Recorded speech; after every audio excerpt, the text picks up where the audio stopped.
ఇక 40,000 కోట్లు ఇవ్వండి కేంద్రానికి రాష్ట్ర సర్కార్ విజ్ఞప్తి. కేంద్ర బడ్జెట్లో కేటాయింపులు చేయాలని ప్రపోజల్స్.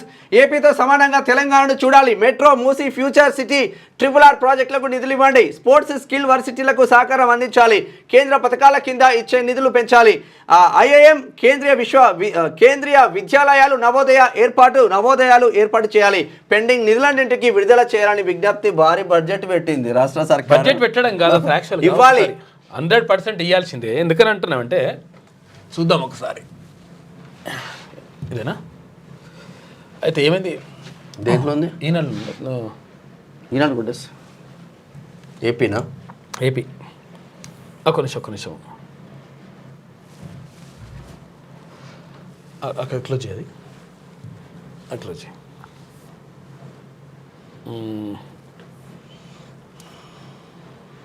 ఒక నిమిషం జ్యోతి కొట్టు ఒకసారి. జ్యోతి కొట్టు. అంటే మనం ఇప్పుడు ఎందుకనంటే ఇదంతా కూడా అక్కడ ఏపీకి ఏం జరుగుతుంది, మనకేం జరగాలి, ఏం కథ, ఇదంతా కూడా తెలియాలి కదా. విషయం ఏంటంటే ఏపీ మోదీ కొండంత 3 లక్షల కోట్లు.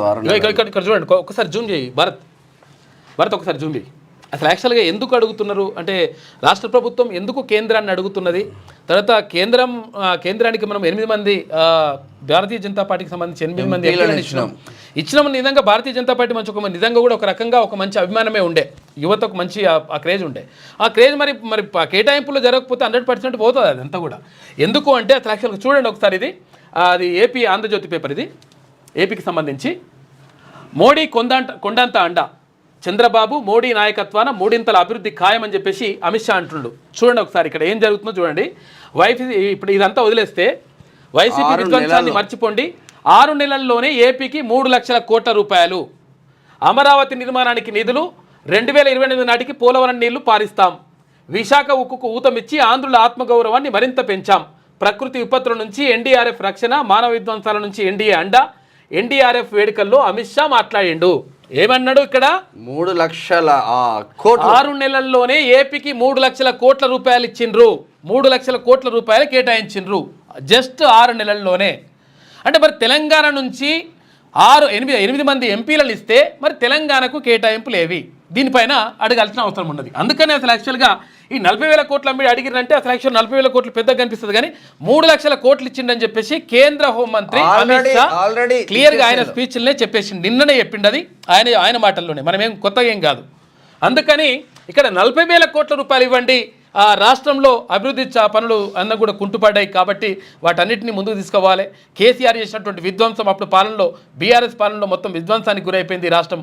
కాబట్టి ఈ రాష్ట్రాన్ని కూడా ఆదుకోవాల్సిన అవసరం ఉంది అని చెప్పేసి రాష్ట్ర ప్రభుత్వం ప్రతిపాదన పెట్టింది.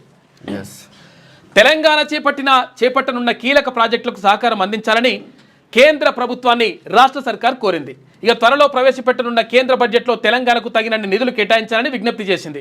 రాష్ట్రం చేపట్టిన Musi, metro, future city, RRR, radial రోడ్ల ప్రాజెక్టులు, తర్వాత స్పోర్ట్స్, స్కిల్ యూనివర్సిటీలకు కనీసం 40,000 కోట్ల రూపాయలు ఇవ్వాలని కోరింది. ఈ మేరకు కేంద్ర బడ్జెట్లో కేటాయింపులు చేయాలని ప్రతిపాదనను పంపింది. రానున్న 4 ఏళ్ల పాటు ప్రతి బడ్జెట్లోనూ ఇదే విధంగా కేటాయింపులు చేయాలని, అలా చేస్తే రాష్ట్రాభివృద్ధికి మరింత ఊతం లభిస్తుందని పేర్కొంది.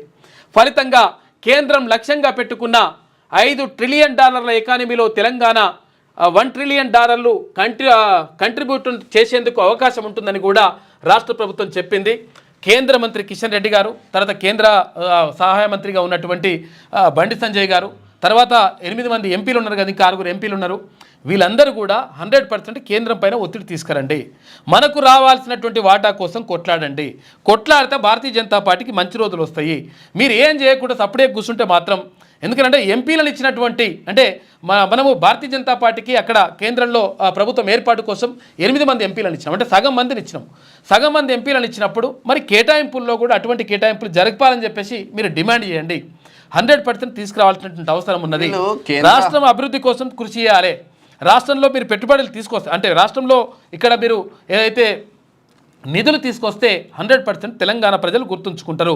లేకపోతే 100% మీకు దెబ్బ పడుతుంది. ఎందుకంటే మేము కేంద్ర మంత్రులమైనాం, లేకపోతే మేము ఎంపీలమైనాం, సపరేట్ కూర్చున్నాం అంటే నెక్స్ట్ టైం దెబ్బ పడుతుంది. కాబట్టి 100% మీ బాధ్యత అది.